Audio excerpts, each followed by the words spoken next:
Halo semuanya, kembali lagi dengan saya Kardo Samsul Rumah Putar. Pada kesempatan kali ini kita akan bahas materi pengaruh kebijakan dividen terhadap nilai perusahaan dalam manajemen keuangan. Pernahkah Anda berpikir sebenarnya apa yang membuat nilai sebuah perusahaan semakin tinggi? Apakah keuntungan besar saja cukup atau ada faktor lain yang sering diabaikan? Salah satu faktor kunci yang sering jadi perhatian investor adalah kebijakan dividen.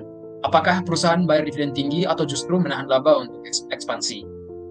Di video ini kita akan bahas secara mendalam tentang kebijakan dividen, jenis-jenisnya, teorinya, serta dampaknya terhadap nilai perusahaan. Pastikan kalian simak sampai akhir, jangan sampai ketinggalan ya.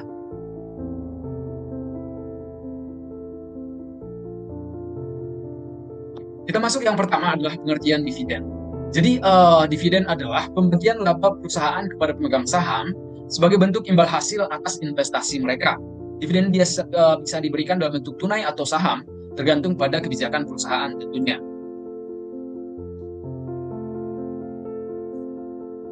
Namun tidak semua perusahaan bayar dividen, beberapa lebih memilih untuk menahan laba demi pertumbuhan dan ekspansi. Lalu bagaimana cara menentukan apakah perusahaan sebaiknya membayar dividen atau tidak? Itu yang akan kita bahas berikutnya. Jenis kebijakan dividen. Yang pertama adalah dividen stabil. Jadi perusahaan membayar dividen dalam jumlah tetap meskipun laba berfluktuasi. Kemudian yang kedua adalah kebijakan dividen residual. Dividen setelah memenuhi kebutuhan investasi baru akan dibayarkan. Jadi dividen hanya dibayarkan jika ada laba setelah semua kebutuhan investasi terpenuhi. Kemudian yang ketiga adalah kebijakan dividen tinggi, yaitu fokus pada pembayaran dividen yang jumlahnya besar.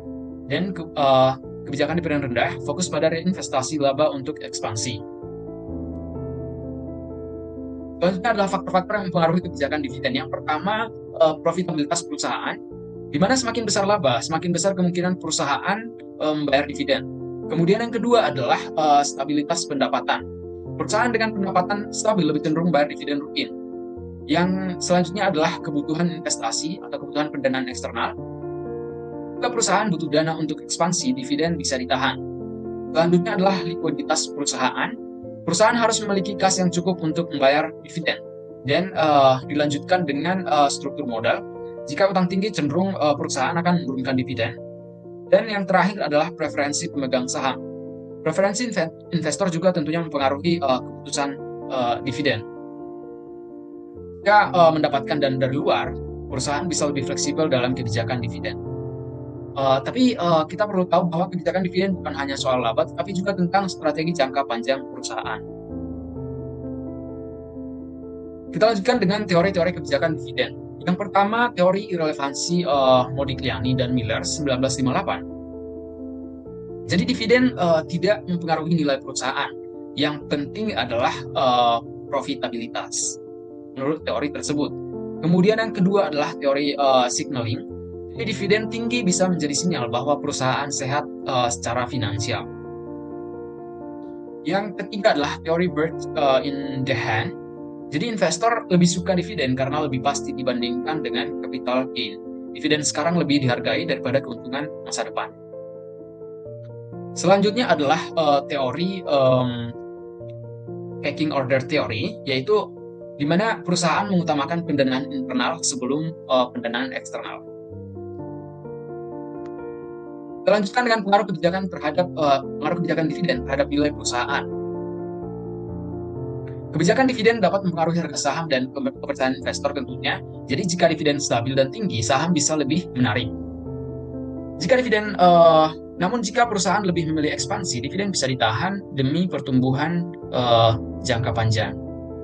Yang pertama adalah pengaruh positif. Dividen stabil meningkatkan kepercayaan investor dan nilai saham, sedangkan pengaruh negatifnya adalah pembayaran dividen tinggi dapat mengurangi laba dana untuk investasi. Kita lanjutkan dengan implikasi kebijakan dividen. Bagi investor sendiri, kebijakan ini memengaruhi keputusan investasi berdasarkan preferensi dividen. Kemudian bagi perusahaan tentunya memperkuat hubungan dengan investor, tetapi harus mempertimbangkan likuiditas dan pendanaan. Kita masuk ke pola pembayaran dividen. Yaitu yang pertama adalah dividen stabil. Artinya pembayaran tetap meskipun laba fluktuatif. Kemudian yang kedua adalah dividen residual, dibayar setelah investasi dipenuhi. Dividen tinggi membayar dividen besar, dividen rendah menahan laba untuk ekspansi. Kita bahas cash dividend atau kita sebut dengan dividen tunai. Jadi dividen tunai ini adalah pembagian keuntungan perusahaan kepada pemegang saham dalam bentuk uang tunai. Ini adalah bentuk dividen yang paling umum dan sering dilakukan oleh perusahaan yang memiliki arus kas stabil serta laba yang cukup untuk dibagikan. Cara kerjanya yang pertama, perusahaan mengumumkan pembayaran dividen, kemudian penetapan tanggal pencatatan atau record date. Selanjutnya akan dilanjutkan dengan tanggal ex dividend atau ex dividend date, dan yang terakhir adalah pembayaran dividen atau perusahaan mentransfer dana dividen kepada pemegang saham pada tanggal pembayaran atau payment date yang telah ditentukan. Contohnya, suatu perusahaan misalnya memberikan dividen 500 per saham dengan jumlah saham adalah 1.000 lembar saham. Berarti dividen tunai yang diperoleh adalah Rp500.000.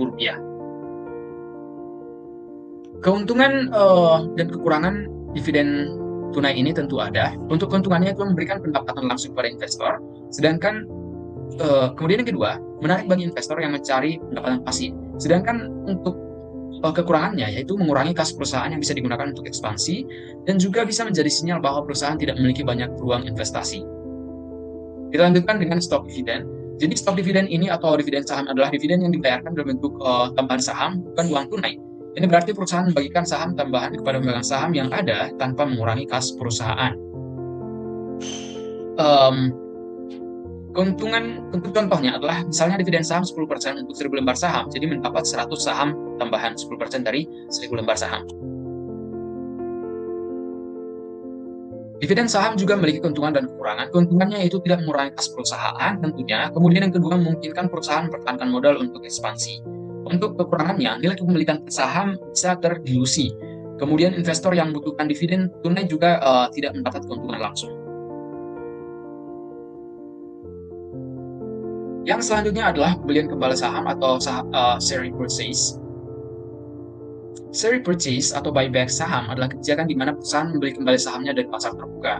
Ini dilakukan tujuannya untuk mengurangi jumlah saham yang beredar yang dapat meningkatkan nilai saham yang tersisa. Cara kerjanya yang pertama, perusahaan mengumumkan program buyback, kemudian pelaksanaan buyback-nya, dan yang terakhir pengurangan jumlah saham beredar. Untuk keuntungannya, yang pertama meningkatkan harga saham karena mengurangi jumlah saham yang beredar. Kemudian yang kedua menunjukkan bahwa perusahaan memiliki surplus kas. Yang ketiga adalah memberikan fleksibilitas bagi pemegang saham atau tidak memaksa seperti dividen tunai. Namun mempunyai keuntungan yaitu menggunakan dana perusahaan yang bisa digunakan untuk ekspansi atau investasi lain. Dan juga bisa dianggap sebagai sinyal bahwa perusahaan tidak memiliki banyak peluang pertumbuhan. Kita masuk ke stock split atau pemecahan saham. Pemecahan saham ini adalah kebijakan di mana perusahaan membagi sahamnya menjadi unit yang lebih kecil dengan tujuan membuat saham lebih terjangkau bagi investor kecil tanpa mengubah total nilai kapitalisasi pasar perusahaan. Tujuannya adalah untuk menurunkan harga saham dan meningkatkan likuiditas. Contoh, stock split 1:2, 100 saham menjadi 200 saham. Stock split ini juga memiliki keuntungan dan kekurangan. Keuntungannya itu membuat saham lebih terjangkau bagi investor kecil, kemudian bisa meningkatkan likuiditas saham di pasar, dan juga bisa menjadi sinyal positif bahwa perusahaan optimis terhadap pertumbuhan di masa depan. Namun memiliki kekurangan yaitu tidak memberikan keuntungan finansial langsung bagi investor, dan bisa meningkatkan volatilitas harga saham. Jadi sebelum masuk ke daftar pustaka, kita ke kesimpulan akhir dulu. Jadi cash dividend cocok untuk investor yang menginginkan pendapatan rutin. Stock dividend menarik bagi investor jangka panjang yang ingin menambah kepemilikan tanpa pajak tambahan. Share repurchase sering digunakan untuk meningkatkan harga saham yang ada dan mengurangi jumlah saham beredar. Sedangkan stock split dilakukan untuk meningkatkan likuiditas saham dan membuatnya lebih terjangkau bagi investor kecil. Jadi kita akhirnya sampai di akhir pembahasan, yaitu daftar pustaka. Saya ambil dari The Cost of Capital Corporation Finance and the Theory of Investment, American Economic Review, Modigliani F. and Miller, kemudian Gordon M.J. Optimal Investment Financing Policy, The Journal of Finance, dan dari Blitner, Distribution of Income of Corporations Among Dividends, Their Earnings and Taxes, American Economic Review. Dan juga dari Tencent, Theory of the Firm, Managerial Behavior Against Cost and Ownership Structure. Cukup sekian materi kali ini. Terima kasih sudah menyaksikan. Thank you for watching. Semoga bermanfaat and see you in the next video.